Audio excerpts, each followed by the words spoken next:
Cela pourrait nous arriver à tous. Une juge et sa greffière se présentent chez vous. C'est le juge des tutelles!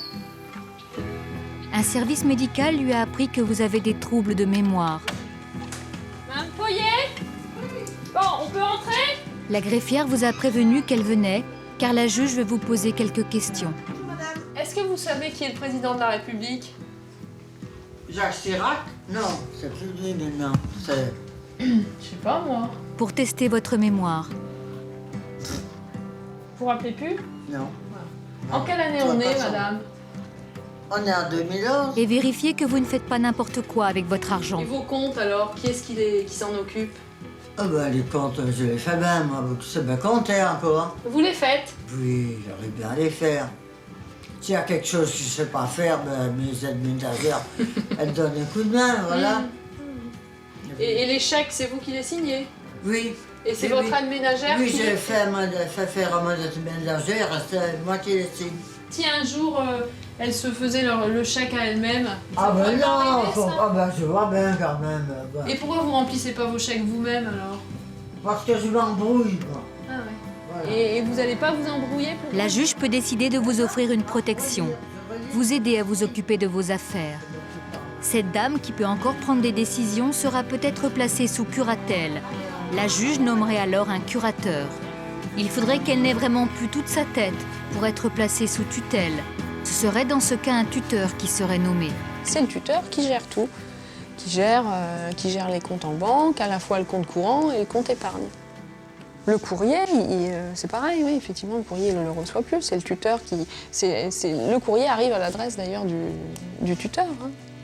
Donc tout ça, c'est fini, quoi. Il perd ses droits. Hein. En France, 1 million de personnes sont sous la protection de la justice. Des personnes âgées, mais aussi des jeunes, des victimes de la maladie d'Alzheimer, des handicapés. On les appelle les majeurs protégés. Protégés, beaucoup ont la sensation de ne pas bien l'être.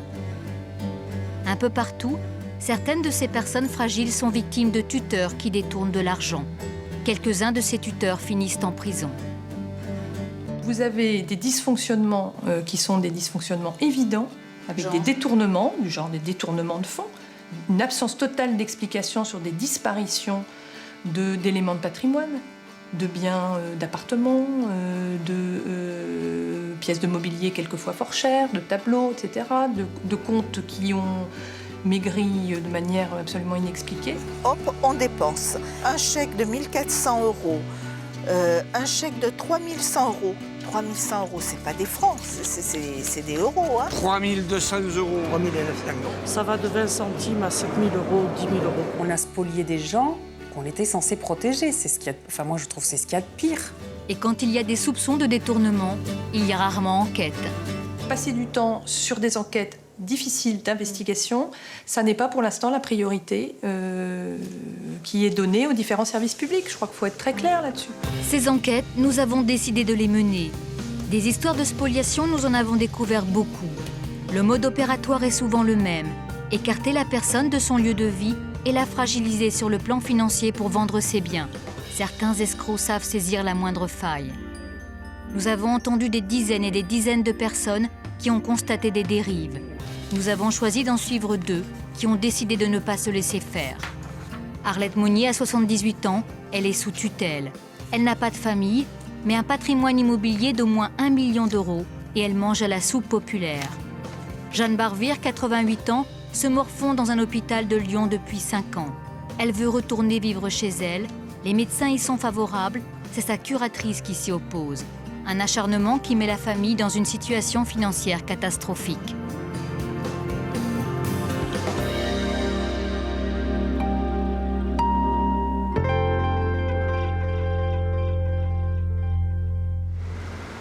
La maltraitance financière des personnes fragiles était un sujet dont personne ne parlait il y a peu.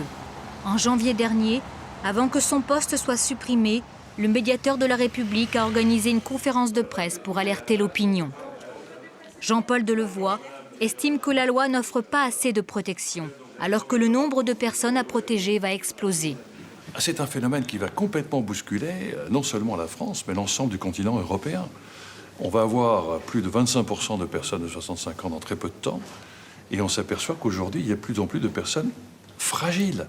Et ces personnes fragiles sont totalement dépendantes. Je crois que la loi 2007, on a beaucoup travaillé avec les juges de tutelle, beaucoup avec les pouvoirs politiques. Il y a eu une avancée, mais manifestement, ça n'a pas mis un terme à des abus. On a même des témoignages de comptes bancaires qui continuent à être utilisés après le décès de la personne. Non. Par des tuteurs? Par des gens, soit mandatés, effectivement, soit des membres de la famille. Et dans les successions, je peux vous dire que souvent, je découvre avec tristesse.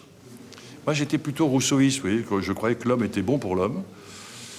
Et je m'aperçois que je vais être obligé d'admettre que quelquefois, c'est un loup pour l'homme et que vraiment, la morale, est quelquefois, atteint vite ses limites. En novembre 2010, nous rencontrons Arlette Monnier. Elle est sous tutelle depuis 18 mois. Elle ne peut rien faire sans l'accord de sa tutrice. Nous décidons de nous intéresser à son histoire, car certains éléments troublants nous incitent à la suspicion. D'une part, le sentiment qu'elle est sous tutelle sans raison. Elle est très vive d'esprit. Pourquoi vous êtes mis sous tutelle? Ah, bah ça, si vous pouvez me le dire. Tutelle, quand vous êtes sous tutelle, vous n'avez plus aucun droit. Vous êtes ligoté. Vous êtes comme un gosse de 8 ans qui doit demander l'autorisation à ses parents. Voilà ce que c'est, la tutelle. Soi-disant, c'est pour protéger les gens. Tu parles. Deuxième élément troublant, alors qu'Arlette a une bonne retraite d'EDF, 1 746 € par mois, sa tutrice ne lui verse plus les 80 € qu'elle doit lui donner chaque semaine. 80 carrément. Hein. Serez-vous un ticket? Depuis 8 jours, elle n'a rien pu retirer. Tiens, vous voyez, possibilité de retrait épuisée. Vous voyez, hein? J'invente rien. Prenez votre carte. Sinon, si demain vous n'avez rien, comment vous faites?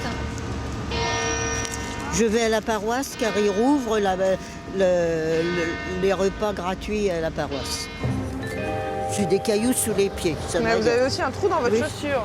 Oui, j'ai l'impression que... Oui. Bon, ça fait rien. Allez, on y va comme ça. Une tutrice qui se préoccupe si peu de sa protégée que celle-ci n'a plus que la soupe populaire pour se nourrir. L'histoire devient stupéfiante lorsqu'Arlette explique qu'elle est propriétaire d'un appartement et qu'elle devrait hériter de celui de sa mère. Elle est bonne leur soupe. Hein. 130 mètres carrés, un patrimoine d'au moins 1 million €. Normalement, je ne devrais pas me trouver dans cette situation-là. Mais c'est parce que j'ai plus de ressources et qu'il faut que je mange, mais il n'y a pas à dire. Parce que malgré tout, je suis le propriétaire de mon appartement, mais vous voyez, quand vous êtes sous tutelle, vous n'avez plus rien qui vous appartient.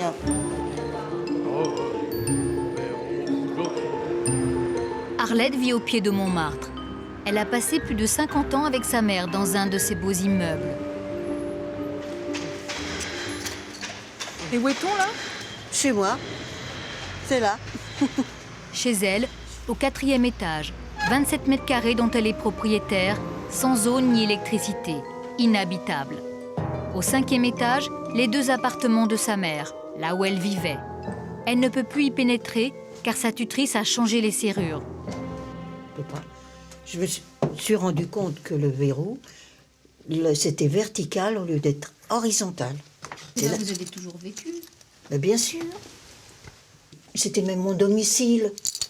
Et je paye la taxe d'habitation. Je paye la prime d'assurance. Toujours. Toujours. Ça m'est toujours facturé. Mais alors pourquoi vous ne pouvez pas rentrer chez vous? Parce qu'ils veulent pas. Et puis que c'est la tutelle et le juge de tutelle qui disent non. Le fait qu'elle soit écartée de son lieu de vie éveille plus encore notre suspicion. Car l'un des principes fondamentaux de la loi est bafoué. La personne protégée doit choisir l'endroit où elle vit. Cette loi a été réformée en 2007. Anne Caron-Déglise, une des instigatrices de cette réforme, est formelle. Il est fondamental que les personnes expriment ce qu'elles souhaitent dans leur protection.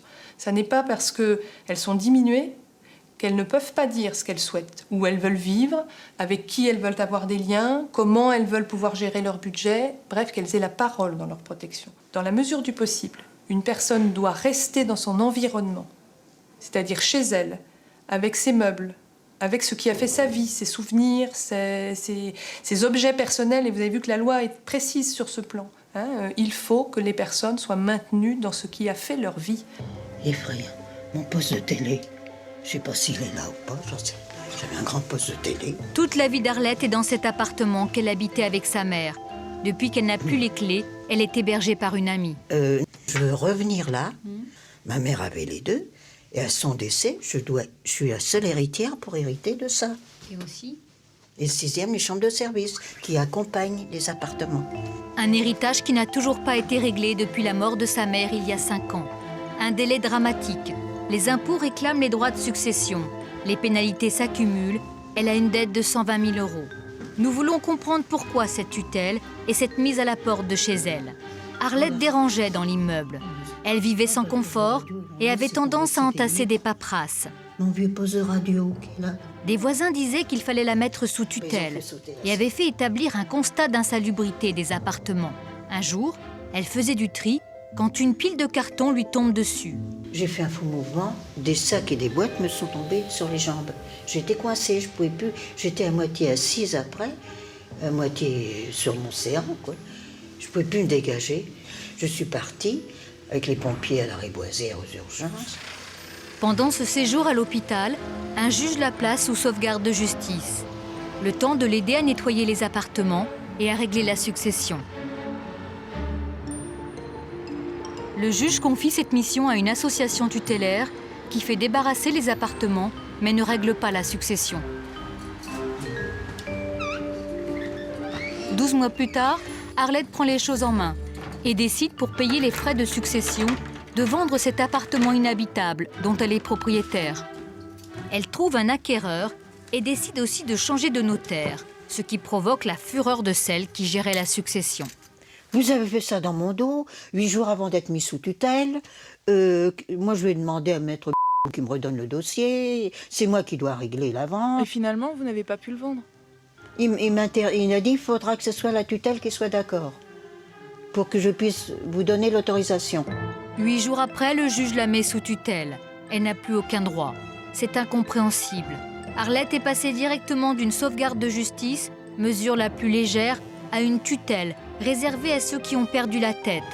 D'autres mesures intermédiaires sont pourtant prévues. Les curatelles, où sa signature est obligatoire pour les actes importants. Les conséquences de sa mise sous tutelle sont immédiates. La vente qu'Arlette avait négociée est annulée et on peut maintenant se passer de son avis pour vendre ses autres biens.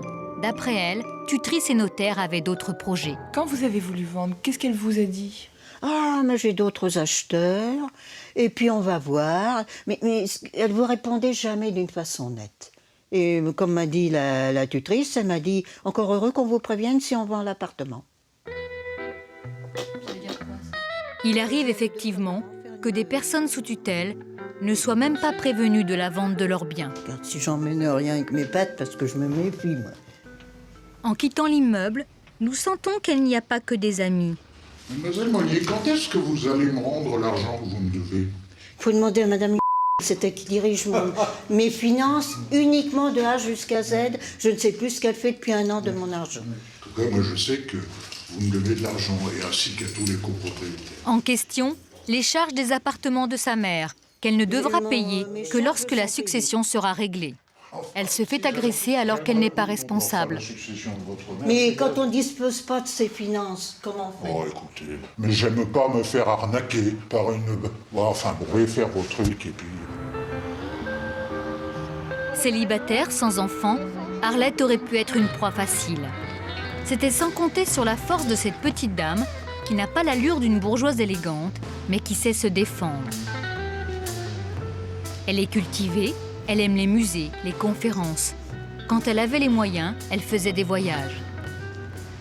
J'aurais été contente d'en refaire, de retourner à Prague, de retourner à Venise, de retourner à Rome. Mon grand rêve, quand j'avais toutes mes économies et tout ça, c'était de faire des croisières et presque un tour du monde. Là, je peux m'asseoir dessus, il n'en est pas question. Elle a l'impression qu'il existe une grande machination autour d'elle. Mais je suis angoissée en me disant, je vais avoir toute ma fin de vie comme ça. C'est pas possible. Qu'est-ce que ce sont ces forces qui peuvent faire n'importe quoi? Je parle des autorités officielles, hein. Un juge de tutelle, une tutrice, un notaire, tout ça. Comment se peut-il que vous ayez cette force-là devant vous qui contourne la loi? Parce qu'il la contourne. Nous voulons demander des explications à cette notaire. Pourquoi elle veut vendre des biens qu'Arlette souhaite conserver et pourquoi elle tient tant à s'occuper de cette succession sans la régler. Office notarial. Bonjour, mademoiselle Monnier. Vous voulez changer de notaire, elle nous a dit à un moment. C'est possible, hein, c'est possible, mais moi je peux pas me dessaisir d'un dossier où j'ai énormément travaillé. Mais c'est son droit, normalement. Vous le faites tout le temps ou c'est parce qu'elle Non, était écoutez, on va pas commencer l'entretien au téléphone, hein, je veux vous dire que je vais réfléchir. Elle dit qu'elle a beaucoup travaillé. Or, Arlette n'a toujours pas hérité. Nous découvrons des documents qui expliquent ce qui s'est passé. Dans un courrier adressé au juge, la notaire et la tutrice se vantent de collaborer étroitement. Dans 2 autres lettres, l'une puis l'autre demandent la mise sous tutelle d'Arlette. Un autre courrier montre que les 2 femmes étaient en contact avec des candidats à l'acquisition des chambres de bonne et de l'appartement habité par Arlette, et non pas celui qu'elle voulait vendre. Nous décidons de demander des explications à la tutrice. Nous sommes reçus par son chef de service. Il n'ignore pas la loi, c'est un ancien avocat.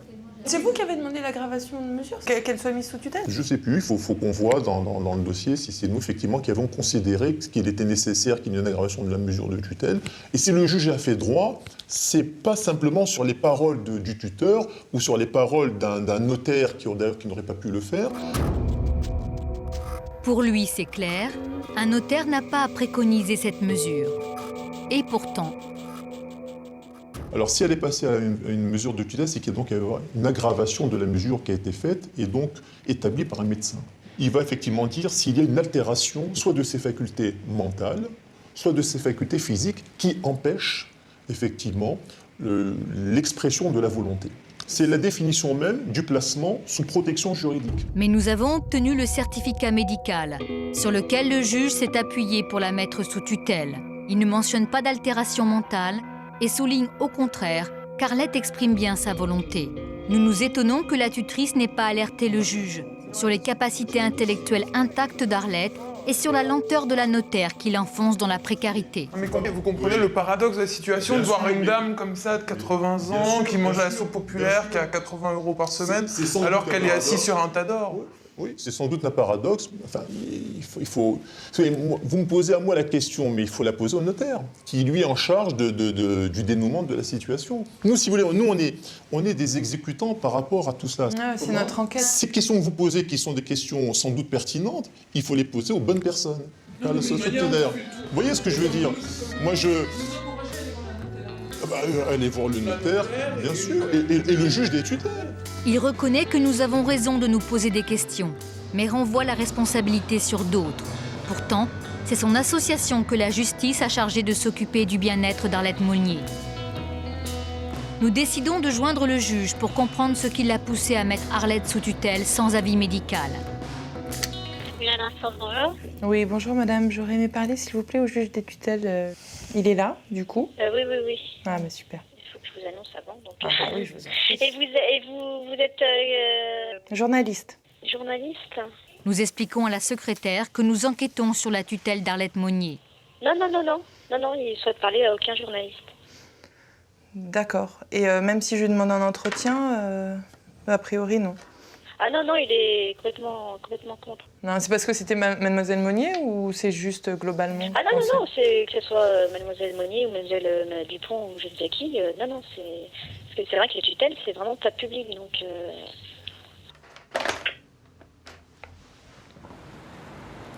Pour sauver ses appartements, la meilleure solution serait qu'Arlette obtienne la levée de cette tutelle. Mais elle ne peut pas compter sur ceux qui sont censés la protéger.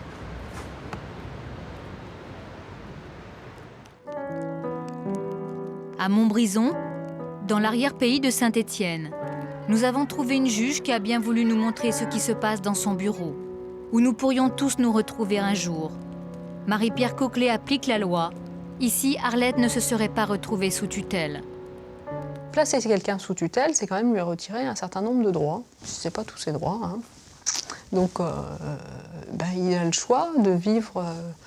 de tout conserver et de vivre dans les cartons. Et il a le choix, il a le droit également de vivre sale. On n'est pas sous tutelle quelqu'un parce qu'il ne mange pas ses papiers. La loi, elle le dit bien, c'est une altération des facultés mentales ou physiques qui rendent impossible l'expression de la volonté. Il y a des personnes pour lesquelles la protection est évidemment indispensable et qui ne la remettent pas en cause. Les victimes de la maladie d'Alzheimer et d'autres qui ont des déficiences intellectuelles, même légères. Il y a aussi des situations familiales compliquées. Cette femme, venue avec sa fille, souhaite que ses parents soient placés sous tutelle. Sa mère, atteinte de la maladie d'Alzheimer, est en maison de retraite et c'est le père qui gère les biens du couple. Il dépense tout et n'importe quoi. S'abonner à France Loisirs, papa, il est encore plus mieux que moi, il sait à peine lire, acheter un lecteur DVD, tout un tas de trucs aberrants. Donc, je sais bien qu'il peut disposer de son argent comme il veut. Il faut régler la maison. Un abonnement à France Loisirs, c'est quand même pas dispendieux comme dépense. Non, mais c'est pas dispendieux. Non, mais je veux dire, par rapport à l'attitude qu'avait mon père avant. Voilà. C'est pour ça. Mais la maison de retraite, moi, elle m'a pas écrit. J'ai pas de signalement du procureur. L'assistante sociale n'a pas écrit en disant que les factures n'étaient pas payées. Non, il doit les payer, je sais pas. Parce que vis-à-vis de mamie, moi, je me fais. Parce qu'un jour ou l'autre, vu dans la situation où elle est, il va dépenser à tout va, parce que c'est ce qu'il fait, je peux vous le dire, et il y aura plus d'argent. Et évidemment, qu'est-ce qui va payer? C'est la fille et les petites filles. C'est quand même un peu D'ailleurs, il l'a dit. D'ailleurs, il nous l'a dit. On ne sait pas, on n'a pas de preuves. On n'a pas de preuves. Juste après la fille, le père est reçu avec son avocat. Comme lui, beaucoup de gens ne comprennent pas pourquoi ils se retrouvent devant un juge. Vous m'entendez bien là? Oui, ça va? Vous êtes un peu sourd, donc on va parler fort. Je vais parler fort alors, monsieur. Comment vous faites pour payer alors? Mais j'avais des petites économies. D'accord, donc vous servez de ce que vous aviez sur vos comptes épargne pour payer la maison de retraite. Non, mais c'est une question, hein, monsieur, vous inquiétez pas. Quoi. De toute manière, la maison de retraite ne s'est pas plainte, ça veut dire que la maison de retraite est payée. Voilà, ça va aller, vous inquiétez pas. Hein. Oui, je comprends que ça vous tourmente. Il pense qu'on lui reproche quelque chose, et tutelle est un mot qui fait peur. Vous ne modifiez, vous continuez. Vous continuez à faire ce que vous faisiez. Comme vous faites jusqu'à présent. Oui.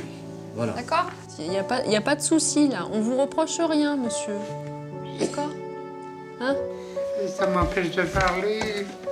Allez, monsieur. Allez, ça va aller, monsieur. On va. Allez. On a terminé. Excusez-moi. Mais c'est pas grave, monsieur. Vous inquiétez pas, mais c'est fini, là. Vous inquiétez pas. D'accord? Hein? Allez, la juge a décidé que ce monsieur pouvait continuer de gérer les biens de son couple. Parce que ce monsieur-là, il est quand même encore apte, me semble-t-il, d'après ce que j'en ai vu, à être associé aux grandes décisions de sa vie. Donc, il ne serait pas sous tutelle, il serait sous curatelle. Et le placer sous curatelle, je pense que ça ne fonctionnerait pas, quoi. La curatrice, elle n'arriverait pas à le faire adhérer à la mesure. Et quelqu'un qui n'adhère pas à la mesure, c'est comme s'il n'y avait pas de mesure. Parce que bon, certes, on va gérer le patrimoine, mais ils sont dans l'opposition. Donc, à partir de là, ça ne sert à rien. Pour qu'il y ait un intérêt, il faut quand même que les majeurs ils soient un petit peu d'accord avec la mesure. Le juge choisit pour tuteur soit un membre de la famille, soit un professionnel sur une liste établie par la préfecture. Beaucoup parmi ces tuteurs prennent leur rôle à cœur et ont une incontestable fibre sociale. Avant la loi de 2007, n'importe qui pouvait le devenir. Aujourd'hui, il leur faut 3 ans d'expérience dans le social ou le droit et ils suivent une formation.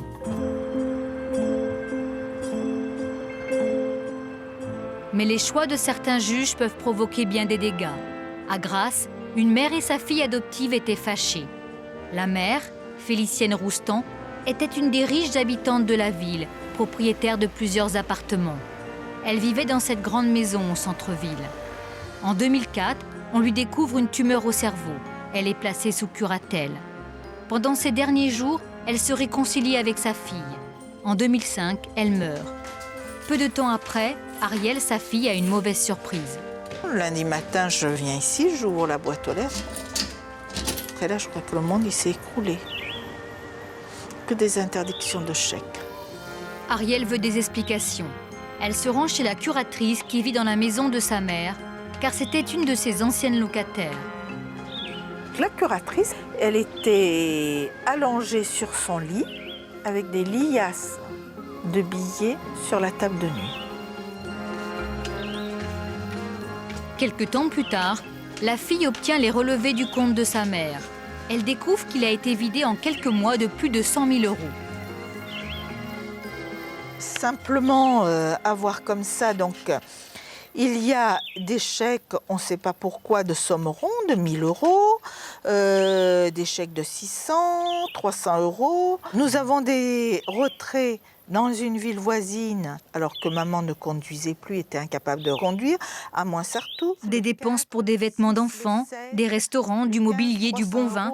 C'était la belle vie. On a une dépense informatique, 134 €. Il y a SFR, 1045 €. Le même jour, il y a un prélèvement aussi d'SFR, 470 €.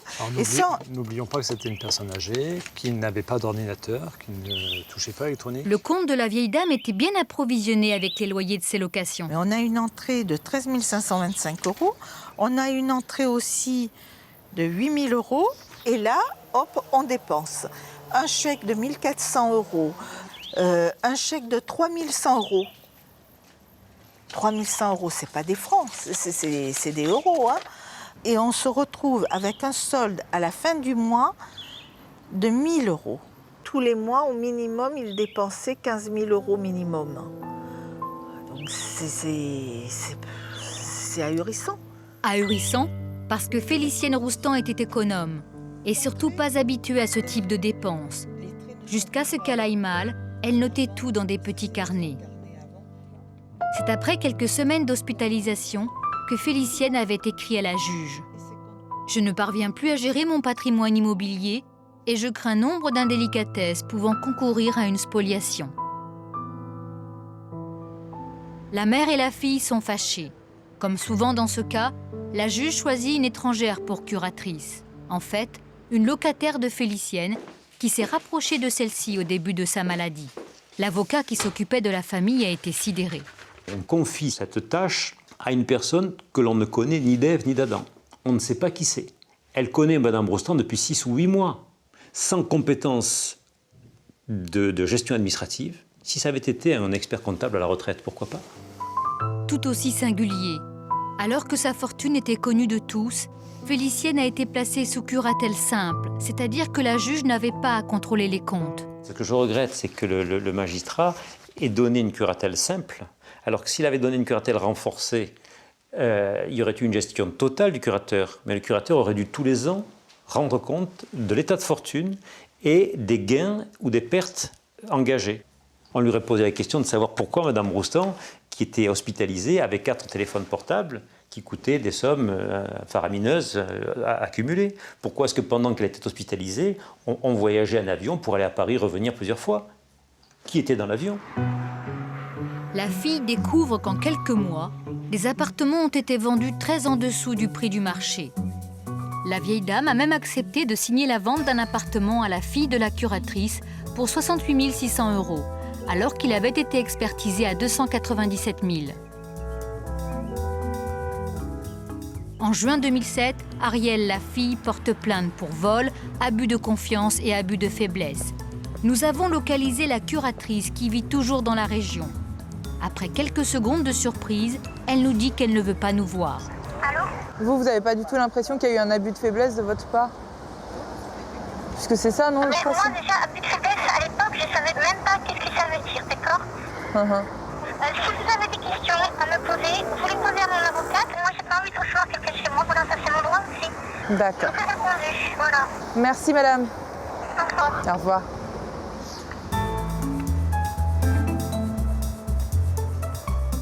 Nous nous retrouvons donc chez son avocate. Je travaille sur ce dossier depuis 2008.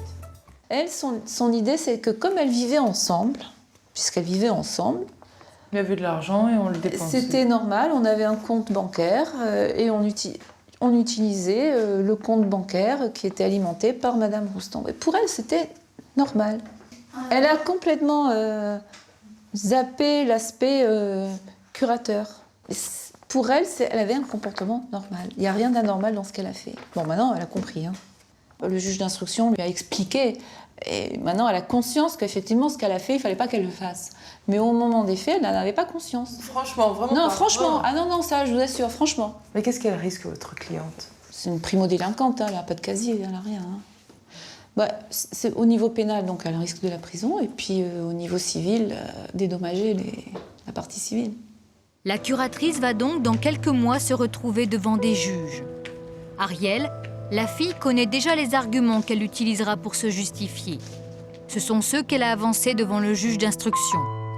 Elle a été entendue et elle trouve que tout a été vendu à un juste prix et puis que de toute manière, si on ne retrouve pas de somme sur les comptes, c'est parce qu'il fallait bien vivre et en profiter.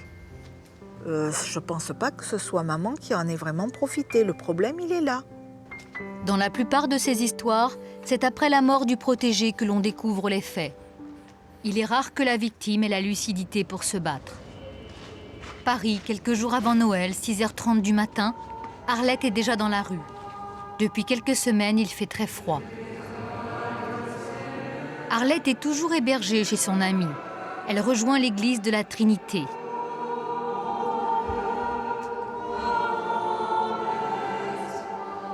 Arlette n'a toujours pas d'argent pour se nourrir. À la paroisse, elle ne trouve pas seulement des nourritures spirituelles. Eh bien, on va manger, là. On va au petit déjeuner paroissial. Ce n'est pas seulement de la nourriture qu'Arlette trouve ici. C'est aussi le réconfort de personnes qui savent qu'elles ne devraient pas être sous tutelle. Bonjour, mon père. Comment allez-vous, Arlette? Est-ce que je peux vous faire une petite tartine? Oh, bah écoutez, vous allez être bien gentil parce que... Allez. Prenez de la confiture? Oui. Oh, je suis gourmande. C'est un péché, mon père, pardonnez-moi. Mais merci, mon père. Vous êtes un père pour moi. L'indifférence de sa tutrice qui ne lui donne même pas de quoi survivre nous sidère. Arlette a réussi à obtenir un relevé trimestriel de son compte. Nous nous plongeons dedans. En apparence, ce compte est bien géré. Les recettes et les dépenses s'équilibrent. Les 5 241 € de sa retraite tombent au début du trimestre, le solde est positif. Mais sur le relevé du mois suivant, elle se retrouve en déficit, un peu plus de 3 000 €. Nous reprenons les chiffres un par un pour tout recalculer. Et là, nous nous apercevons qu'il manque 5 241 €. Le montant exact de sa retraite s'est volatilisé. Nous décidons de demander des explications à l'organisation tutélaire. À notre arrivée, surprise, on nous apprend que la tutrice est en arrêt pour longue maladie depuis 3 semaines. Cette femme qui nous accueille est la nouvelle tutrice. Personne n'a pris la peine de prévenir Arlette. Ouais, pour l'instant, elle est en arrêt maladie longue durée. Donc, ouais. Étrange d'ailleurs cette disparition alors que nous enquêtons. En fait, comment ça se passe? Vous recevez des... Alors les personnes... majeurs protégés régulièrement dans la journée? On peut arrêter. Il y a Monsieur Modadello qui est là. Monsieur Modadello. Notre responsable. Bonjour monsieur, Sandra Freeman. On était en interview. L'interview, c'est quand je l'ai autorisé. D'accord? Je vous ai... Oui, mais non. On m'interviewe à moi, je donne mon accord s'il faut qu'on vous interviewe ou pas. Ah d'accord. Voilà, je vous ai donné les coordonnées. Oui, mais j'ai pas appelé parce que j'avais mes raisons. Nous voulons savoir où sont passés les 5 241 €. Justement, je vous parlais des comptes et tout ça. Par rapport au relevé de compte... Comment vous avez eu ce relevé de compte? Pareil. Rien n'est inventé par là. Pas de place, si vous voulez, à l'inventivité d'une association tutélaire. En gros, quand on fait les calculs, quand on passe du mois de mars 2010, il manque 5 000 €. C'est pas le bon document. Ne dites pas qu'ils sont pas justes. Ils sont peut-être mal compris, mais ils ne sont pas justes. Ils sont pas injustes. Ils sont pas lisibles, mais après... Il faut que je puisse refaire le point de ce dossier avec le délégué mandataire qui s'en occupe, qui lui a tous les éléments précis de ce dossier. Nous lui proposons d'aller vérifier sur le champ auprès de la tutrice. Si c'est ce qu'elle a reçu, c'est que c'était ses comptes. D'accord, parce qu'en fait, comme on le montrait à monsieur... par exemple, juste à la lecture de ce document, on se rend compte à un moment qu'il y a 5 000 € qui disparaissent. Et on se demandait où ils étaient. Mais on voulait savoir comment faire. Sur lesquels on ne pourra pas. Non. Il faut une autorisation du juge. Vous voyez, c'est ça qui est délicat. Il faut une autorisation du juge pour qu'on puisse vous donner des explications parce que c'est confidentiel. Il se réfugie derrière le juge, en sachant que celui-ci ne nous répondra pas. Pour découvrir la disparition des 5 241 €, il aurait fallu que son greffier fasse des vérifications. Or, ces greffiers épluchent rarement les comptes avec l'attention qui a été la nôtre. Ils sont 120 pour 1 million de dossiers ils ne savent pas comment faire. Anne Caron d'Église est catégorique. Vérifier 1 million de comptes de gestion, avec 80 équivalents temps plein de juges des tutelles et à peu près 100 équivalents temps plein de greffiers en chef, qui ne font pas que cette fonction-là, vous voyez que c'est extrêmement difficile. Donc les greffiers en chef disent on n'a pas le temps.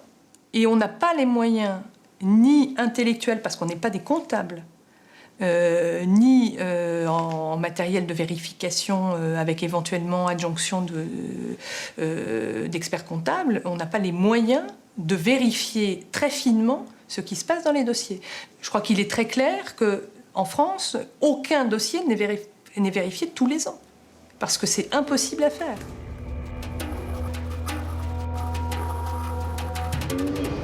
Pour Arlette, les choses se précipitent. Dans un courrier reçu ce matin par les habitants de l'immeuble, la notaire leur demande de faire des propositions pour l'appartement de sa mère, celui où Arlette veut vivre. Nous décidons de rendre visite à cette notaire pour lui demander ce qui justifie cette précipitation. C'est elle qui ouvre la porte. Bonjour, maître. C'est Sandra Freeman. J'essaie de vous parler depuis quelques jours. Je ne peux pas vous donner ma version, je ne peux pas vous donner les faits qui se sont passés dans le dossier, je ne peux pas. Mais pour quelle raison ? Tenue au secret professionnel. Je vous ai dit que je ne pouvais pas, et ce forcing que vous faites, c'est pas admissible. Eh bien, écoutez... Je suis tenue au secret professionnel, je ne peux pas participer à cette émission, madame, je crois que c'est clair. Eh bien, merci beaucoup. Je suis désolée. Au revoir. Le secret professionnel, l'argument qui permet de ne pas répondre à des questions embarrassantes.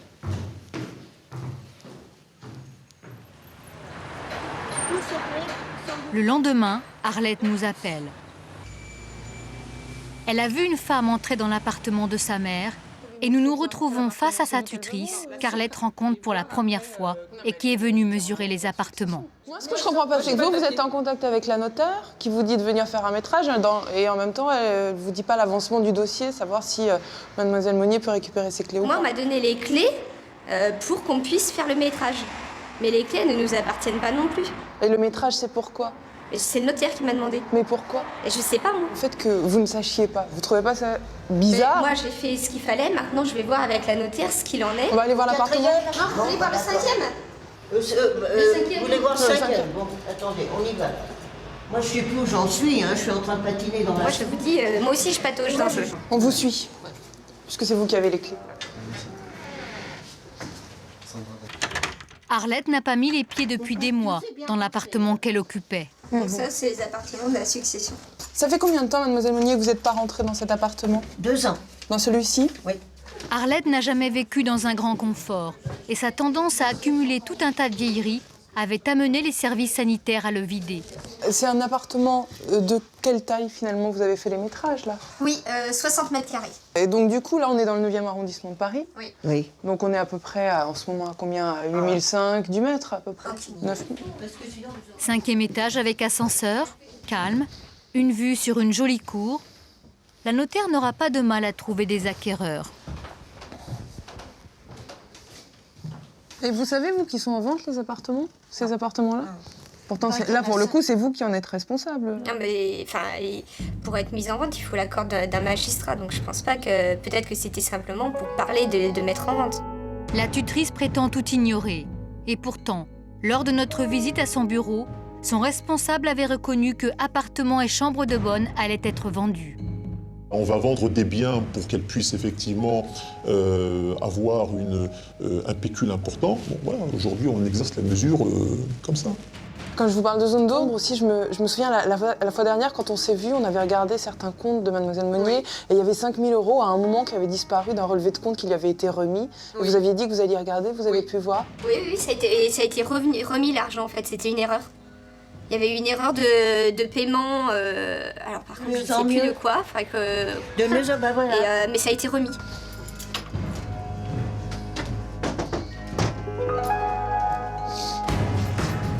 Jusqu'à mon dernier jour, je ferai valoir mes droits, parce que je suis pas... Je peux vous donner votre sac ? Non, c'est mon sac, oui, je mets ça là-dedans, je n'en pas. Enfin, je vous remercie beaucoup. De rien. Bon, je m'excuse de vous avoir retenu si longtemps. Non, il n'y a pas de problème. Mais c'était l'occasion ou jamais. D'accord, mais là je me dépêche parce que j'ai un rendez-vous. Et D'accord ? j'aimais vous dire, je ne souhaite pas de vous trouver dans la même situation que moi un jour. Au revoir, Madame Monnier. La tutrice n'a pas envie d'en savoir plus sur sa protégée. On est un peu loin de la philosophie de l'association que nous avait expliqué son chef de service. Bon, allez, on y va. On est là pour humainement aider la personne. On gère ses biens, on gère ses allocations. On va vivre avec elle un parcours, un chemin. Alors parfois on a des personnes âgées, donc on va les accompagner jusqu'au dernier moment. On va les suivre au domicile, puis on va avoir qu'il y ait une perte d'autonomie totale, donc qui fait qu'on va devoir les placer en maison de retraite avec leur accord, etc. Et après malheureusement, lorsque cette personne disparaît, on va saisir pour une succession. Donc on va parcourir un bon chemin de vie avec ces personnes. Arlette n'est guère tentée de parcourir le chemin qui lui reste avec cette association. Beaucoup de personnes de son âge auraient été déstabilisées par ce qui lui arrive, pas elle. Elle sait qu'une cour d'appel pourrait décider une levée de sa tutelle. Une de ses amies s'est engagée à payer les honoraires d'un avocat. Elle a confié son sort à Maître William, qui a fait réaliser des expertises. C'est que la loi ne prévoit la mise sous tutelle ou sous protection de justice qu'en cas d'altération médicalement constatée de vos facultés mentales. Alors là, on se rend bien compte que vous avez une certaine rapidité intellectuelle, que vous êtes alerte, et on a quand même 3 rapports médicaux d'experts psychiatres. Quel que soit l'expert, aucun ne préconise une mise sous tutelle. Le premier psychiatre écrit « Ses capacités intellectuelles ne sont pas altérées, elle ne doit pas être protégée et aidée dans les actes de la vie civile. » Le deuxième expert précise « Elle a une grande vivacité d'esprit, elle est en état de gérer ses biens, aucune mesure de protection n'est justifiée. » Le troisième conforte les 2 premiers. On est exactement dans le cas, réellement, d'une négation totale du Code civil. Arlette et son avocate sont impatientes. Elles espèrent passer devant la cour d'appel et obtenir la levée de la tutelle avant que les appartements aient été vendus. Au cours de notre enquête, nous avons découvert que des plaintes visent souvent d'autres associations tutélaires, les UDAF, les unions départementales des affaires familiales, des associations à but non lucratif.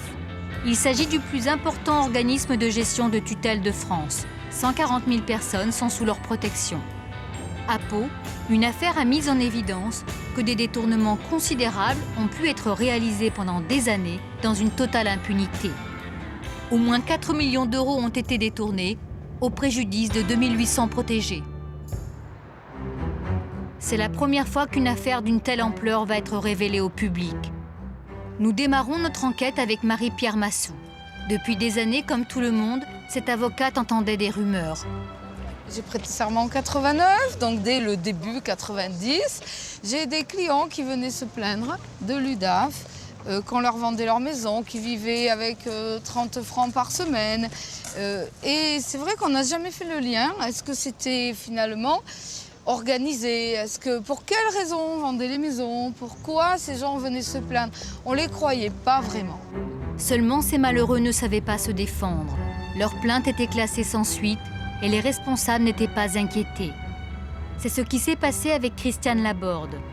Le mari de Christiane Laborde avait été licencié et avait placé ses indemnités, mais dépressif, il a été mis sous curatelle. L'UDAF gérait ses comptes. Après son décès lors du règlement de la succession, sa femme a eu une mauvaise surprise. Quand le notaire m'appelle pour faire les comptes, il me dit « Bon, ben voilà, vous avez 68 000 euros et des poussières. » Et le jour où il fait appel des fonds, eh ben, on lui répond qu'il n'y a pas ça au compte et que, ma foi, ils se sont trompés, c'est plus des euros, c'est des francs. Elle se retrouve avec 9 000 euros, alors que son mari en avait placé 4 fois plus. Lorsqu'il découvre ses comptes, le juge des tutelles manifeste sa stupéfaction. Il l'écrit. « J'ai du mal à croire que certaines conversions francs-euros n'auraient pas été faites s'agissant de professionnels de l'UDAF. » Christiane Laborde porte plainte, mais l'affaire est classée sans suite. Bien d'autres plaintes ont été classées, jusqu'en 2006, lorsqu'une lettre écrite par une femme arrive sur le bureau du préfet. Janine Vasseur est inspectrice des impôts. Elle a été stupéfaite par la façon dont l'UDAF s'est occupé de son cousin. Jean Valdès, usufruitier du château d'Oloron, avait fini ses jours misérablement dans un hôpital. La fenêtre qui est à droite de la petite tourelle était la chambre de Jean. C'était une chambre très claire. Je crois que c'est la plus belle pièce du château. Une chute dans son parc, le voilà à l'hôpital. Il se retrouve sous la tutelle de l'UDAF. Jean Valdès et sa femme avaient demandé avant la mort de celle-ci que Janine Vasseur s'occupe de lui. La juge des tutelles a écarté l'ancienne inspectrice des impôts. Il y a eu des dizaines de lettres pour réclamer que la tutelle soit rendue à la famille, comme ça devrait être, comme c'est la loi. Mais non, rien à faire. C'est un mur. On se heurte à un mur total. On vous répond que l'UDAF est maître et c'est une organisation toute puissante. Et elle vous fait comprendre que vous n'avez rien à dire. Janine Vasseur, choquée par tout ce qu'elle constate, décide donc d'alerter le préfet. Au même moment, un commissaire aux comptes refuse de valider le bilan de l'UDAF. Le préfet charge les services fiscaux d'un audit. Il a accepté de nous parler. Il est aujourd'hui en poste à Paris. J'ai désigné un fonctionnaire qui a entrepris d'analyser l'ensemble des comptes de l'institution et 2 mois plus tard, je ne me souviens plus exactement, il nous a fait une restitution avec le trésorier général, le procureur de la République et moi-même, qui faisait apparaître un ensemble de problèmes. Nous nous sommes procurés ce rapport. La trésorerie générale a découvert d'impressionnants dysfonctionnements. Les contrôleurs dénoncent le train de vie de l'association, installé dans ce bel immeuble du centre de Pau. Ils parlent de détournement systématisé des placements des protégés. Ils relèvent d'impressionnants avantages gratuits pour les employés, des salaires surévalués, jusqu'au directeur, qui pour son départ à la retraite s'octroie 54 000 € de primes injustifiées. Les inspecteurs ont en plus découvert une double facturation. Le comptable faisait payer une même facture 2 fois, une par l'État et l'autre par le Conseil général. C'est des affaires que malgré tout qu'on ne voit pas souvent. Moi, c'est la seule fois dans ma carrière où j'ai été confronté à un sinistre de cette ampleur. Au surplus, on s'aperçoit que l'institution, enfin des cadres, se servent. Percevoir, je ne sais pas moi, 25, 30 000 € sur le dos de ces braves gens, à la veille de prendre sa retraite. Voilà, c'est profondément choquant. Il se servait, ça voulait dire qu'il y avait enrichissement personnel? Et quand on perçoit une indemnité auquel on n'a pas droit, oui. Le procureur charge la gendarmerie d'une enquête, mais il ne cherche pas à entendre des témoins bien placés pour lui faire découvrir quelques-uns des dysfonctionnements. Nous avons retrouvé un des témoins les plus importants. Elle ne se cache pas, elle habite Pau. Geneviève Blaise avait été recrutée pour prendre la direction des tutelles lorsque l'équipe responsable des dérives a été écartée. Elle a tout de suite été choquée par d'étonnantes habitudes comptables. Un majeur protégé en maison de retraite, il était donc suivi par un tuteur. Et quand on rendait visite à la maison de retraite, s'il y avait 5 majeurs protégés, il y avait 5 majeurs protégés, et ben on facturait 5 heures de travail, on facturait 5 fois les frais, on facturait à chacun des allers-retours, des temps de présence, etc. Pour une maison à 20 km, dans la même journée, on se trouvait, s'il y avait 10 majeurs, on se trouvait avec 200 km de facturés. Et c'est des sous qui rentrent, jackpot. Et quand je suis allée voir le chef de service qui préparait cette facturation, elle m'a répondu « Madame, ici, on m'a toujours dit qu'il fallait faire rentrer de l'argent. » Et voilà, donc c'était naturel. Geneviève Blaise n'a toujours pas compris pourquoi elle n'a pas été interrogée. Moi, j'ai jamais été entendue. Et si j'avais été entendue, j'aurais dit certaines choses qui me paraissaient nécessaires de creuser, en tout cas. Qu'est-ce que vous auriez dit ?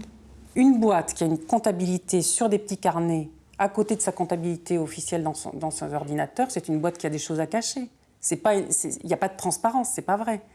Donc ça, déjà, ça veut dire qu'il faut aller mettre le nez là-dedans. Il n'y a qu'un juge d'instruction qui peut mettre le nez là-dedans, c'est pas... Un juge d'instruction aurait creusé cette comptabilité clandestine. Il aurait pu sans doute découvrir où partait l'argent détourné. Plus surprenant encore, lorsqu'il décide d'envoyer les 4 responsables de l'UDAF devant les juges, le procureur a laissé passer de 3 mois et 11 jours le délai légal pour le faire. laissant aux accusés la possibilité de demander la relaxe pour prescription. C'était gravissime. Je pense que n'importe qui ferait ça comme détournement, il serait en prison immédiatement. Bon, on a passé plus de 3 années sans les poursuivre, sans ouvrir une instruction pénale. Nous avons sollicité ce procureur pour connaître sa version des faits. Il nous a répondu qu'il demandait le feu vert de sa hiérarchie. Nous attendons toujours la réponse. Le jour du procès, sur les 2800 protégés spoliés, ils sont à peine une douzaine à être venus au palais de justice. Ils ont souvent des revenus très maigres. Et les sommes qui ont disparu de leur compte représentent beaucoup. Et ils nous ont spolié à tous une certaine somme. Pour ma part, ça a été 2800, toi je ne me rappelle plus. 1500 euros. 3200 euros. 3900 euros. Ça va de 20 centimes à 7000 euros, 10 000 euros. 2000 et quelques euros qu'on lui a substitués, enfin volés, par des personnes qui soi-disant étaient là pour la défendre. On nous a volé matériellement, mais aussi psychologiquement. On nous a dépouillés à tous les niveaux. Multiplié par 2800 victimes, c'est une somme considérable. Le procureur a avancé le chiffre de 4 millions d'euros. C'est probablement nettement plus. À son arrivée, le principal accusé, l'ancien directeur, retrouve quelques anciens employés qui le soutiennent.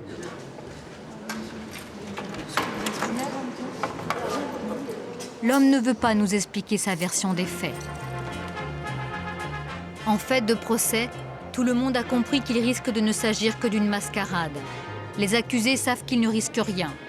Ils peuvent être détendus et on ne saura jamais le montant exact des sommes qui ont été détournées. Et de combien ils se sont peut-être enrichis. Ils n'auront sans doute rien à rembourser. L'ambiance est plutôt détendue. Vous êtes confiant? Oui. Pourquoi? Bon, parce que j'ai rien à me reprocher et que mon dossier est bon. Les prévenus nient ce qu'on leur reproche et leurs avocats peuvent nous demander de les plaindre. Et c'est difficile à vivre aussi pour les prévenus qui sont de parfaits honnêtes hommes et honnêtes gens et qui portent le poids psychologique de ce procès avec tout ce que l'on peut imaginer depuis déjà longtemps. Le président n'a pas accepté que nous filmions l'audience. Quelques-unes des malheureuses victimes venues y assister sont vite écœurées. C'est une honte, elle dit qu'il n'a jamais détourné d'argent. Qui est-ce qui dit ça? La présidente. Vous êtes là pourquoi, vous, monsieur? Moi, pour l'UDAF, contre l'UDAF. Une autre des arnaqueurs fumistes. C'est un scandale, c'est tout. Dégueulasse. C'est dégueulasse d'entendre des trucs comme ça, moi. Moi, ça m'en fout les boulots, comme ça. Et regarde-toi, tu as l'UDAF. Bien sûr. Ils sont là pour les défendre. C'est un scandale d'entendre ça. Vous n'avez pas à insulter les gens qui sont jugés aujourd'hui. Je n'insulte pas, je remercie de m'avoir spolié. D'accord? C'est comme un que tout le monde reste calme. La justice a tout à y gagner. Que tout le monde reste calme. Et ce qui est détestable, c'est qu'on utilise la fragilité des populations qui dépendaient de l'UDAF pour en faire des accusateurs à l'encontre de ces personnes qui ne se sont absolument pas enrichies. Alors écoutez, moi je continue pas l'interview avec des personnes à côté, comme ça c'est pas possible. Et c'est pas, moi je suis pas là pour me faire exécuter, d'accord? C'est détestable. Vous faites vraiment des manquements dans ce procès. Bien sûr qu'il y a des manquements, mais les manquements, c'est pas de la responsabilité des prévenus, nous n'y sommes pour rien. Nous n'y sommes pour rien. Et il n'y a pas eu d'information judiciaire. Pourquoi? Parce que s'il y avait eu une information judiciaire, il aurait fallu remonter les responsabilités. Et les responsabilités, eh bien, elles sont institutionnelles. Et elles concernent aussi l'institution judiciaire. Les magistrats qui avaient le contrôle des tutelles. Qui encore? L'administration également, la commission des tutelles. D'accord, qui encore? Et le préfet, évidemment. Et qui encore? Je pense que c'est déjà pas mal. Et le conseil général? Et le conseil général éventuellement. Mais ce que je veux dire, c'est que l'UDAF était délégataire de services publics sous le contrôle de toutes les autorités possibles et imaginables, judiciaires, administratives. À l'écouter donc, toutes les institutions auraient fermé les yeux. On pourrait aussi parler des banques et des notaires. Et cela a duré 19 ans. C'est exorbitant. On se laisse aller à soupçonner des complicités, mais la justice n'a pas permis de le révéler. L'avocat général a requis 6 mois de prison avec sursis pour la présidente de l'association et son trésorier, 10 000 € d'amende pour le chef de la comptabilité et 2 ans de prison dont 1 ferme pour le directeur. 2 mois plus tard, la décision des juges a été celle que beaucoup craignaient et que quelques-uns espéraient. Leurs sourires ont pu s'étaler sur le journal local, Relax, pour prescription. Qu'est-ce que vous attendiez, vous, monsieur le préfet, de ce procès? J'attendais la condamnation des auteurs, c'est sûr. Et ma préoccupation aurait été plutôt que les intéressés assument la responsabilité de leurs actes. Ça va de soi. Et sûrement que pour les protéger, c'est violent. Et ce n'est pas exemplaire pour, par ailleurs, les responsabilités assumées par les gestions déléguées. Je pense que quand il y a sanction, ça a un côté très pédagogique. Le fait qu'il n'y ait pas de sanction, ça prouve que le système de contrôle public est un échec.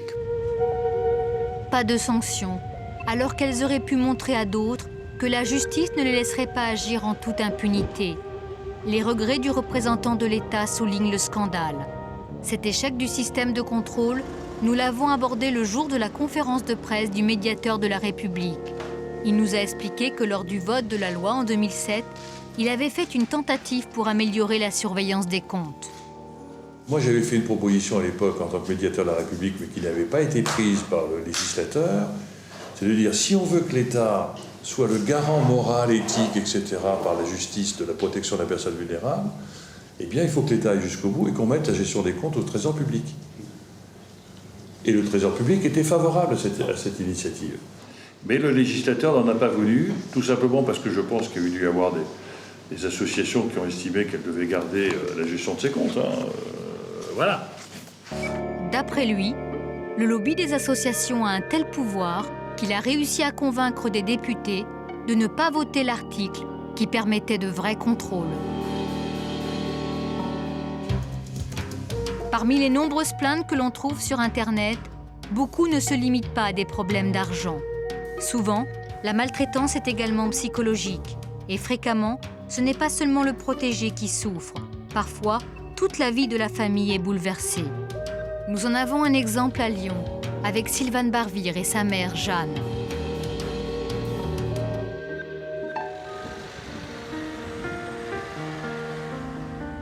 Jeanne, 88 ans, est sous curatelle depuis 4 ans et vit à l'hôpital.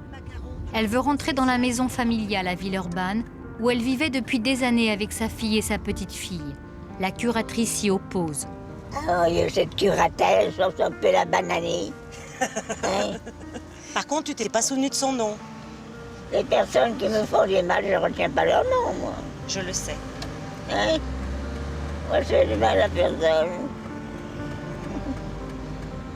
Maman, qu'est-ce que tu m'as dit tout à l'heure? Tu voulais aller où tout à l'heure? À la maison. Voilà. Elle voulait rentrer chez elle. Après une opération, Jeanne est entrée en rééducation à l'hôpital en 2005. En 2007, sur l'avis d'un psychiatre de cet hôpital, elle est placée sous curatelle. En 2009, Jeanne souhaite rentrer chez elle. Les médecins y sont favorables. Mais pour une raison incompréhensible, sa curatrice dit non. Jeanne décide alors de se battre. Elle prend un avocat, maître Olivia Aymin. Elle demande à être examinée par un expert pour que la curatelle soit levée. C'est aujourd'hui qu'elle découvre les résultats de ces tests. En résolution de problème simple, vous faites 9 sur 12. En mémoire, vous faites 9 sur 12. Le test d'orientation, vous faites 10 sur 12. Respect. Et test d'attention, vous faites 8 sur 12. Ah ben, c'est pas mal. Bah, c'est bien. Il dit au total, nous considérons... à l'école. Voilà, il dit au total, nous considérons qu'elle ne présente aucune détérioration cognitive. On voudrait me faire passer pour une sénile. Et je ne le suis pas. Je côtoie des gens séniles, vous n'en faites pas partie, je vous rassure. Alors je me défends contre ça. Je me défends. Bon, alors on va faire une demande de main levée. D'accord. D'accord, et comme ça, après, vous pouvez tranquillement retourner chez vous. Voilà. Sans curatelle. Dans son rapport, le psychiatre écrit qu'il ne comprend pas ce qui empêche ce retour tellement désiré par Jeanne Barvire. Il considère qu'elle est tout à fait apte à rentrer chez elle. Cette hospitalisation non justifiée a des conséquences catastrophiques pour la famille. L'hôpital en long séjour coûte 2 600 € par mois. Jeanne ne peut en payer qu'une partie. C'est sa fille qui doit assumer le reste. Seule avec 2 enfants à charge, celle-ci ne parvient pas à payer. Une dette s'est creusée. L'hôpital menace de saisir leur maison pour la vendre aux enchères. Comme après chaque sortie de sa mère, Sylvane doit la ramener à l'hôpital. C'est un psychiatre attaché à cet hôpital qui a proposé au juge la mise sous curatelle de Jeanne. Nous avons voulu comprendre sur quels critères il avait fondé sa requête. Ce psychiatre n'a pas voulu nous répondre. Secret médical. Je voulais vous rencontrer un instant. Vous m'avez envoyé des emails? Je vous avais envoyé un email, j'ai pas reçu de réponse. Si, je vous avais dit que si vous avez des questions, vous pourriez voir ça avec la direction de notre hôpital. Oui. Et que je n'étais pas habilité à vous livrer des informations. Mais parce que c'était vous qui aviez rempli la mise sous curatelle de cette dame. Pour quelle raison? Vous n'avez pas de rendez-vous. Bah, je voulais demander. Cette direction n'a pas voulu non plus nous parler. Il y a 3 ans, lorsque Jeanne a été placée sous curatelle, Sylvane n'a pas eu conscience que le sort de sa mère allait se jouer en quelques minutes. Elle ne comprenait pas pourquoi on voulait la mettre sous curatelle. Et pourquoi c'est pas vous qui assurez la curatelle de votre maman en fait? Eh bien tout simplement car je ne me suis pas rendue à la convocation du juge. Je ne voyais pas l'importance d'avoir une curatelle, donc j'y suis pas allée. Et vous savez qu'en justice, quelqu'un qui ne se déplace pas a toujours tort. Elle a eu tort et depuis, elle n'a pas obtenu le droit de réinstaller Jeanne dans la maison familiale. Vous vivez là depuis longtemps? Oh, plus de 50 ans. Ah, vous êtes née là, quoi? Pratiquement, oui. Ouais. Mes enfants aussi sont nés là. Cette maison, elles en sont toutes 2 propriétaires, c'est une indivision. En attendant d'obtenir le droit de ramener sa mère handicapée, la fille a trouvé une solution. Pour le jour venu, l'accueillir au rez-de-chaussée de leur maison. Ma maman venait me voir ici quand même, je peux la sortir de l'hôpital. Alors ici, je voulais faire une petite descente en ciment. Oui. Là-bas. Sylvane a aménagé un studio avec douche. Le petit studio, c'est elle-même qui a choisi les couleurs. Elle voulait saumon et bleu pour la salle de bain. Donc j'ai fait toute une amélioration dans cette petite pièce annexe. Un confort que sa mère n'a pas à l'hôpital, où elle n'a pas de douche dans sa chambre. La mère et la fille s'étaient fâchées avec la curatrice, qui a ignoré ses efforts et l'existence de ce studio. Elle a accumulé des arguments pour s'opposer à ce retour. Dans un courrier, elle dit qu'elle s'y oppose sur avis médical. Pourtant, les médecins ont donné leur feu vert pour que Jeanne quitte l'hôpital. Elle affirme que Sylvane n'a pas cherché des soignants à domicile, alors que celle-ci a trouvé kiné, infirmier et auxiliaire de vie. Pourtant, ce retour à domicile serait moins coûteux que son maintien à l'hôpital. Sachant qu'une personne est à 100%, les frais, soit infirmiers, sont remboursés à 100%, les kinés, tout ce qui est matériel, pratiquement, c'est remboursé à 100%. Donc, si vous voulez, au niveau coût, la logique veut qu'en restant à domicile, ça coûte beaucoup moins cher. Pour terminer les travaux dans la maison, Sylvane a une solution qui permettrait aussi de régler la dette de l'hôpital et éviter la saisie de Villeurbanne. La mère et la fille sont tombées d'accord pour vendre cette maison qu'elles possèdent à Charix dans l'Ain. Mieux, elles avaient trouvé un acquéreur. En hiver, c'était très difficile de vendre cette maison parce qu'il y avait de la neige. Et eureka, j'ai trouvé un acquéreur par moi-même. Cette personne avait l'argent cash. Elle a pris le rendez-vous chez mon notaire. Et malheureusement, la curatrice a fait claquebotter la vente. Elle a annulé le rendez-vous. Elle m'a demandé d'autres estimations supplémentaires. Elle m'a informé que c'était sa direction qui devait se déplacer, qu'elle était en vacances. Donc, la vente ne s'est pas faite. Attitude incompréhensible de cette curatrice, dont le rôle est de veiller aux intérêts de sa protégée. Et donc, en la circonstance, de vendre la résidence secondaire. Une curatrice qui donne l'impression de tout faire pour que la famille Barvir s'enfonce. Nous tentons de rencontrer la curatrice et sa directrice. Toutes 2 refusent. Nous leur rendons quand même visite. L'accueil dans cette association se fait au travers d'un guichet, comme dans un parloir. Oui, mais par rapport à la Barbière. Journaliste. D'accord. Journaliste, je fais un documentaire. Bonjour madame. C'est la directrice qui nous reçoit. C'est moi que vous aviez eu au téléphone. C'est pas la peine de... Vous n'entendrez pas madame Dans le cadre de ce dossier-là, le conseil d'administration n'a pas donné son feu vert, nous ne témoignerons pas dans le cadre de ce dossier. Donc je sais ce qui s'est passé dans le dossier, je le connais. Je ne veux pas en parler parce que je me tiens à la position du conseil d'administration. Elle accepte de nous parler plus généralement. La personne veut retourner chez elle alors qu'elle est en maison de retraite. Ok, pourquoi pas? On peut faire un essai, on peut voir dans quelles conditions le retour va s'effectuer. Il faut mettre en place peut-être des aides à domicile, etc. Voyez. Sauf que aucun essai n'a été tenté avec Jeanne Barvire. Mais déduisez ce que vous voulez, je ne parlerai pas de ce dossier. Je ne vous dis pas qu'il y a eu des erreurs ou qu'il n'y en a pas eu. Je vous dis que vous prenez 10 associations tutélaires et dans mon service, 8 délégués différents, on a tous nos sensibilités et des choix différents. À l'écouter, chaque tuteur peut faire ce que bon lui semble avec ses protégés. Et apparemment, les conflits ne sont pas rares. Madame Barvire, comme beaucoup de majeurs protégés, sont parfois en conflit avec le curateur sur les choix patrimoniaux à faire. Sauf que ces choix patrimoniaux ne sont jamais faits sans qu'on en réfère au juge. Nous n'avons pas pu voir la juge. Mais l'avocate de Sylvane avait tenté de défendre les intérêts de la famille devant elle. Quand on s'est rendu chez elle, finalement, la réaction du juge des tutelles a été de dire collaborer avec la curatrice, il n'y a pas d'autre solution. Donc même sur le choix du lieu de vie qu'on a contesté, il n'y a pas eu tellement de réaction du juge des tutelles. La curatrice a peut-être alerté la juge sur ses choix, mais elle n'a semble-t-il pas prévenu l'hôpital de l'existence de la résidence secondaire dont la vente résoudrait tous les problèmes. Bien au contraire, elle menace Sylvane Barvire de laisser la justice saisir la maison principale qu'elle appelle ce bien immobilier qui vous est si cher. Si Sylvane n'a pas réglé la dette dans 1 mois, la maison de Villeurbanne sera saisie. Depuis 2007, la loi oblige les juges à vérifier chacune des mesures anciennes.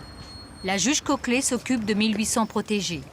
Aujourd'hui, avec sa greffière, elle va visiter une maison de retraite afin de s'assurer que tout va bien pour les pensionnaires qui sont sous protection. Elle a appris que le tuteur de cette vieille dame ne lui avait pas rendu visite depuis longtemps. Et le président de la République, vous savez qui c'est? Mitterrand. Le personnel de la maison de retraite reconnaît du bout des lèvres que certains tuteurs n'ont pas beaucoup d'attention pour leurs protégés. Parfois, on ne les voit pas, oui. On a des contacts téléphoniques, ils nous font passer quand il y a des besoins. Mais voilà, ils ne se déplacent pas. Ce réexamen de chaque cas a mené la juge à se séparer du tuteur de la dame handicapée qui n'avait pas vraiment la vocation. Il était quand même très limite, ce tuteur, quand même dire les choses. C'est comme si, moi ça fait 2 ans que je suis là, on l'a pratiquement jamais vu, quoi. Donc c'est pas qu'il est maltraité, hein, c'est pas ça, je pense qu'il gérait les dossiers, etc. En fait, ça fait une éternité qu'il n'est pas venu voir cette dame, hein, ça c'est clair, quoi.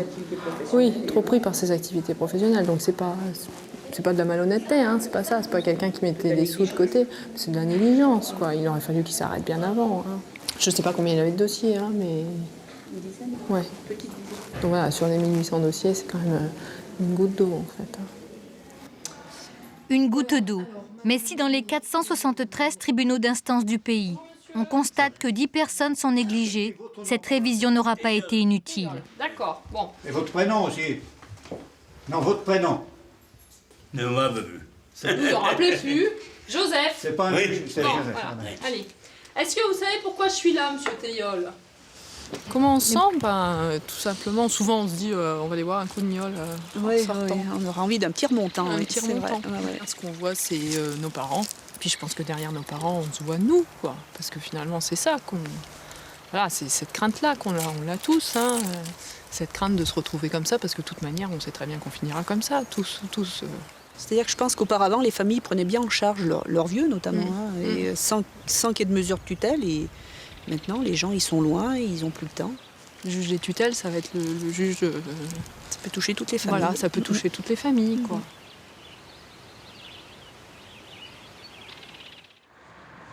Il y a 23 000 tuteurs en France pour s'occuper des 500 000 personnes que les juges n'ont pas confiées à leur famille. Parmi ces 23 000, beaucoup prennent leur rôle à cœur. Danielle Potal exerce ce métier depuis 25 ans pour l'UDAF du Gers. 25 ans qu'elle sillonne le département, confrontée à la misère sociale. Avant de choisir les tutelles, Danielle était éducatrice auprès de délinquants. Bonjour.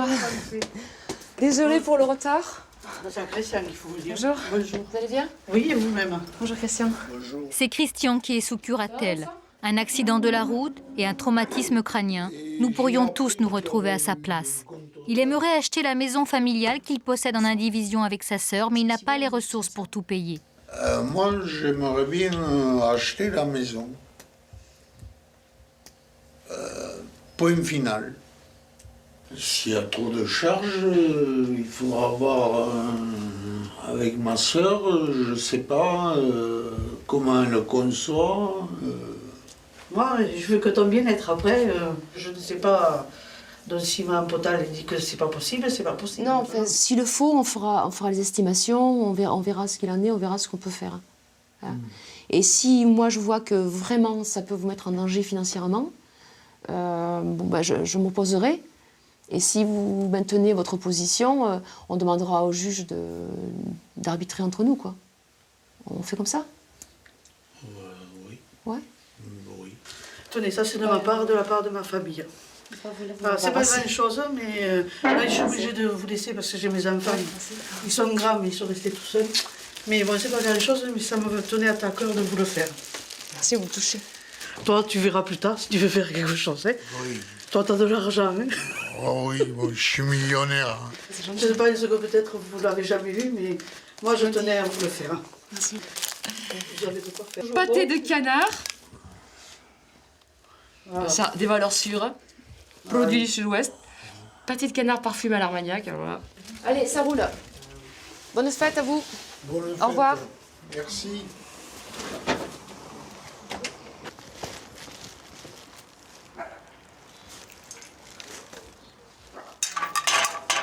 C'est un petit peu ses racines, cette maison, quoi. Même si elle n'est pas extraordinaire, pour lui, elle est ce qu'elle est, quoi. Elle est sa maison familiale. Parce qu'il a quand même un train de vie qui fait que, par exemple, quand il va partir en cure, là, il va jouer. Donc là, j'ose pas le dire, mais c'est quand même du 300 € semaine qu'il va jouer. Il gagne pas, oui, il joue. Donc son plaisir, c'est le jeu. Une fois par an, il se paye une cure à Bagnères, avec casino. On peut appeler ça une cure. Et c'est son plaisir. Et voilà, et donc si on met tout là-dedans, il faudra qu'il accepte aussi de changer de mode de vie. C'est tout ça qu'il faut voir, quoi. C'est tout ça, pour ça que c'est pas simple. On va prendre le temps. Ouais.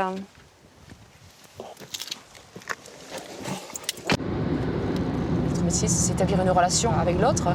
Et l'argent, au bout d'un moment, il doit devenir qu'un support, quoi.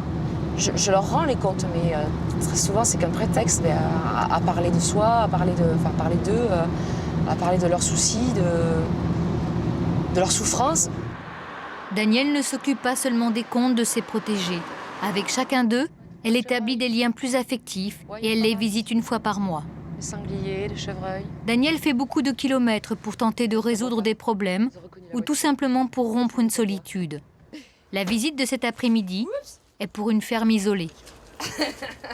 Gérard, cet agriculteur, vit seul depuis qu'il a enterré ses 2 parents. C'est lui qui a demandé à être placé sous curatelle. Il était dépressif. Une ferme d'un autre temps. Son chauffe-eau, c'est la cheminée. Oui. Ah non, il y a longtemps que je n'ai plus de chauffe-eau. Je fais à l'ancienne. Pour me laver, je fais chauffer l'eau au gaz. Parce que là, au feu, si je me lave avec l'eau au feu, je vais être parfumé à la fumée, c'est pas la peine que je me lave. Parce que ça sent la fumée. Là. Daniel a mis longtemps pour gagner sa confiance. Il a des tendances paranoïaques. Comment? Vous êtes l'ours du village ou quoi? Je sais pas. Bon. Elle discute parfois des heures avant de le convaincre de prendre une décision. Les gendarmes, ils ont éclaté de rire. D'accord. Allez, j'y vais ce coup-ci, c'est bon. Gérard la laisse partir avec regret. Les visites sont rares. Allez, les fauves.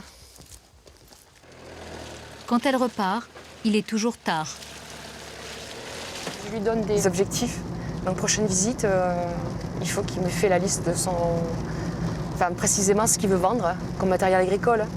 La fois d'avant, l'objectif, c'était de prendre rendez-vous pour l'opération de la cataracte. Donc ça, c'est fait. Il l'a fait. T'as vu, c'était... voilà. Donc, on avance petit à petit. Par petits bouts, on fait des petites choses. Danielle peut se permettre ces visites parce qu'elle ne gère que 45 dossiers. Dans certaines associations, les tuteurs peuvent en avoir plus de 100. Ils ne se déplacent pas. C'est à Auch que sont installés les bureaux de l'UDAV du Gers. On se parle un petit peu. Ici, un tuteur ne doit pas seulement assurer dans le domaine de l'argent, c'est tout autant dans l'humain qu'il doit se montrer solide. Sur 45 protégés, Daniel en a 24 qui sont des cas psychiatriques. Eric sort régulièrement de l'hôpital pour cette visite. C'est bien ça, Eric. C'est-à-dire que souvent, tu me demandes des subs parce que tu es à devoir de l'argent un peu partout, quoi. La loi ne contraint pas les tuteurs à communiquer leurs comptes aux protégés, mais à Auch, c'est la règle. Ils doivent venir en prendre connaissance et les signer. Tant pis. Bon, au revoir, Eric. Bonne fête. Les rapports ne sont pas toujours faciles. On s'engueule, ouais, tous les deux, ouais. C'est bien, normal, qu'ils répondent et tout, qu'ils ne se laissent pas faire par sa tutrice. Non, c'est bien. C'est bien, mais bon, voilà, il dit, il n'est pas d'accord, et il a raison, quoi. Il a raison, ouais. Tout, qu'est-ce que je l'enquiquine, là? Hein? C'est son argent.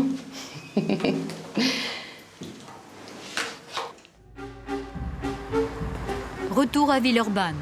L'hôpital a obtenu une décision de justice. La maison des Barvir est saisie. Elle va être mise aux enchères. Bon, je pense qu'il y a quelqu'un dehors. Ah, il y a quelqu'un avec des lunettes. Je pense que c'est un investisseur quelconque. Bonjour, je suis la propriétaire. Un huissier a prévenu Sylvane. Elle doit ouvrir la maison à des acheteurs potentiels. C'est cet huissier qui fait visiter. Il y a un petit studio qui est aménagé en profondeur de jardin. J'ai les poings liés. 2 petits cabanons. Contrairement à la tutrice, l'huissier a repéré le studio. Pour lui, c'est une plus-value. Viens, assieds-toi, ma cocotte. Violette, une amie, est venue soutenir Sylvane. Je veux bien. Qu'est-ce que tu dis, mon Vasco? Qu'est-ce que tu dis? Bon, tu me remontes un peu le moral. Son père qui a travaillé toute sa vie pour se payer cette maison, et puis voir ça, c'est écœurant. En 2 heures, plus de 20 personnes vont défiler. Là, ma mère, elle aurait été là, je te dis pas. Je te dis pas. Ah, c'est triste tout ça, quand même. Allez, bisous. La cheminée, elle marche? Non, monsieur, c'est factice. Dites-moi. Si j'ai acheté, ça sera au nom de mon fils. Et vous avez prévu de partir ou vous n'avez pas prévu de partir? Pour l'instant, je veux pas partir. Là, c'est bon, on en arrête. On Voilà. arrête là. Hein? Non, mais c'est important que ce soit clair. Oui, non, mais madame n'est pas censée être là non plus. D'accord, oui, d'accord. Écoutez, la maison n'est pas encore vendue, donc l'audience est jeudi dans 15 jours. Oui, hein? dans Donc ça laisse toujours une possibilité de... Voilà. Je sais. Faut espérer que je te le souhaite. Sylvane n'a plus que 15 jours pour empêcher la vente. Elle a un espoir. Quelqu'un a eu un coup de cœur pour la résidence secondaire de Charix. Il attend les devis des travaux pour obtenir un prêt de sa banque.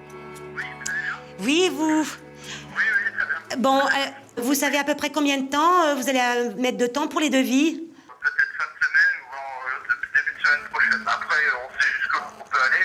Bien sûr. Moi, je vous la laisse à 175 000, frais de notaire inclus. Hein, ça, j'avais bien dit. Hein, on était bien d'accord sur ce point-là. Même... Non, parce que je sais que la maison vous plaît, donc il n'y a pas de souci, quoi. ok. 3 jours avant l'échéance, Sylvane apprend que l'acquéreur n'a pas eu le feu vert de sa banque.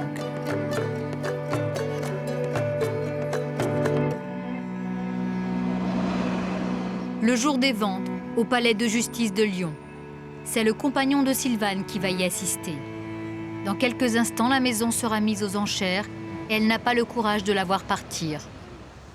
Quand on vous saisit, c'est la pire des choses. Surtout la maison de mes parents, où finalement, ils ont travaillé toute leur vie. Et que là, on nous a laissé aucune chance, mais aucune. Voilà.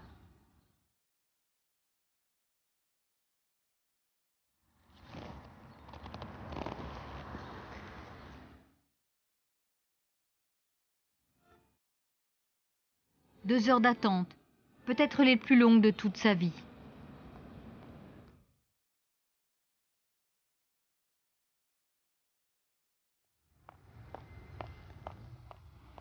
Ça y est.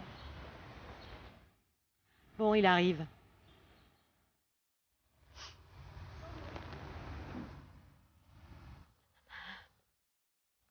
Vas-y. Elle est partie à combien? 216.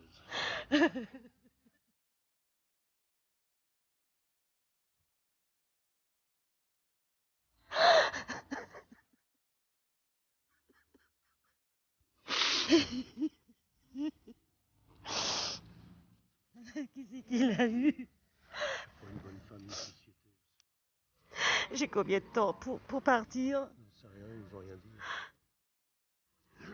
C'est des enchères, montée, 216, point barre. Il disait que ça partait à la valeur du prix. Je perds plus de 90 000 euros. 216 000 euros, alors que la maison avait été estimée à plus de 300 000. Plutôt une bonne affaire pour l'acquéreur.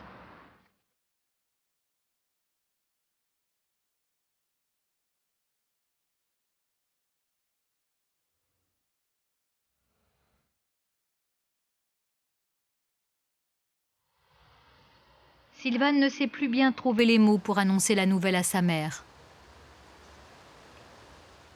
C'est Marc qui est allé. Je ne pouvais pas y aller. Tu comprends? Alors, je te promets que je vais te sortir d'ici. C'est dur pour moi comme pour toi. Et je vais à Villeurbanne. Tu rentreras à Villeurbanne entre-temps. Je te l'ai promis. Tu iras à Villeurbanne, d'accord? Oui. C'est ce que tu veux rentrer dans ta maison. Je vais être avec toi. Je sais que tu veux être avec moi, maman. Je t'ai promis que de toute façon, je t'abandonnerai pas. Hein? Tiens le choc. Hein? J'avais besoin de te voir, maman. J'ai pensé à toi, moi. Allez. Toute une vie qui s'en va. Toute une vie. Tu te rends compte? Toute une vie. Maman, même pas de journée. Laisse. Allez. Garde le moral, maman. Oui, garde le moral. Elle a perdu sa maison, mais elle n'a pas encore perdu l'espoir de sortir de cet hôpital et que son avocate obtienne la main levée de sa curatelle. À Paris, Arlette Monnier aussi garde espoir, la veille de l'audience de la cour d'appel qui doit examiner la demande d'annulation de sa tutelle. Son amie Anna a décidé de lui offrir une séance chez un coiffeur. C'est Anna qui a pris en charge les honoraires de son avocate. D'ailleurs, sans le petit groupe d'amis de la paroisse qui la soutiennent, Arlette n'aurait peut-être pas tenu. Assez court, quoi. La boule à zéro? Non, pas tout à fait. Depuis qu'elle est sous tutelle, Arlette n'avait plus remis les pieds dans un salon de coiffure. Elle n'en a pas les moyens. À la suite de notre visite, l'association tutélaire a remis en marche le versement de ses 80 € hebdomadaires. Pas de quoi cependant s'offrir ce luxe.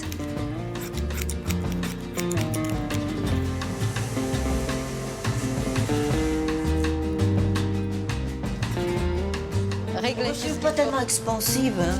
De ce côté-là, je ne suis pas tellement expansive. Je fais pas... Le matin de l'audience au palais de justice de Paris, Arlette retrouve Maître William, son avocate. Dans la salle des pas perdus, Une personne les a précédés, la tutrice. Il y a quelqu'un pour la en effet, je la vois. Je vais aller lui dire bonjour.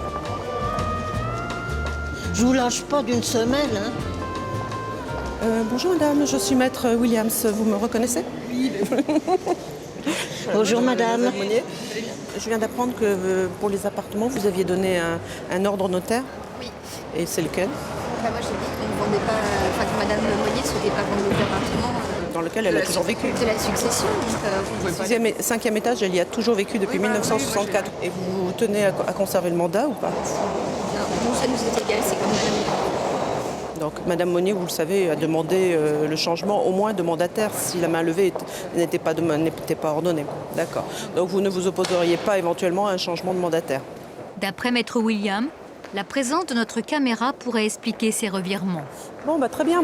Donc il ne s'oppose pas à un changement de mandataire, ce qui signifie qu'ils veulent peut-être se débarrasser un peu du dossier. Voilà. On voit votre joli cou. Je suis mal coiffée, hein. J'ai un peigne. Parce que je ne me vois pas. Hein. Arlette et son avocate vont exposer à la Cour les différents faits qui ont été découverts. Et il n'est pas acquis que la Cour d'appel décide de contredire la décision du juge des tutelles. L'audience va durer plus d'1 heure. À leur sortie, Arlette et son avocate semblent optimistes. Mais ce n'est que dans 3 semaines que le jugement sera rendu. Fin de ce que disait celle qui n'avait pas de voix. C'est l'avocat général. Oui. Et elle nous a soutenus. C'est super. C'est super. À Villeurbanne, Jeanne Barvir n'a pas eu le temps de sortir de l'hôpital. Elle n'a pas survécu à la vente de sa maison. Elle s'est laissée dépérir pendant 3 semaines et puis elle est morte. Aujourd'hui, sa fille Sylvane déménage.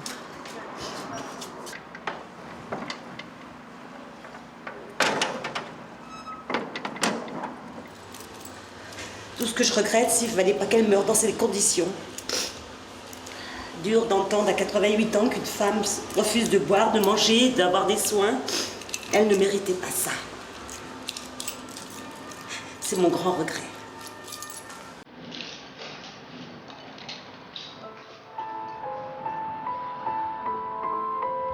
Allez, je vais commencer par mes enfants. Et puis la dernière. Famille Barvir, n'est-ce pas? On va dire comme ça. Voilà. C'est un symbole important pour vous, ces plaques? Oui, parce que c'est la plaque de 45 ans, qui n'est jamais changée. C'est pour ça qu'il y avait toujours le nom de Barvir. C'était la famille Barvir, tout simplement.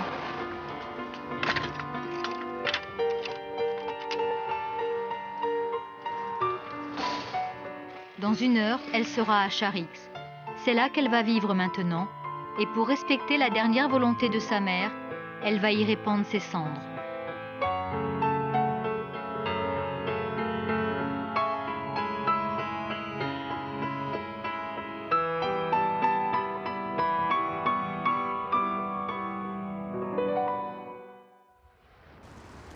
À Paris, le jour du jugement, Arlette a rendez-vous au palais de justice avec son avocate. Madame Monnier, je suis là. Je suis là, Madame Monnier. Ah, attendez, vous êtes libre? Vous êtes libre, d'accord? Libre. Ça va? Merci, Maître Williams. Merci tout le monde. Donc la main levée a été prononcée, une main levée totale. J'ose pas y croire. En réalité, je me dis, ça fait depuis tellement longtemps que ça dure, avec toutes les difficultés et toutes les entraves que j'ai eues, que je me dis, c'est quand même arrivé.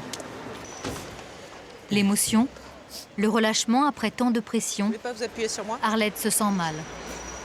Ça va? Ça va? Pas tellement. Oh, attendez, elle a un malaise. C'est la réaction. Ça va? J'appelle un médecin. Il y a un médecin là. Non, j'ai mal au cœur. Mais justement. Ça doit être la réaction. J'aurais pas dû prendre une choucroute. J'ai tort.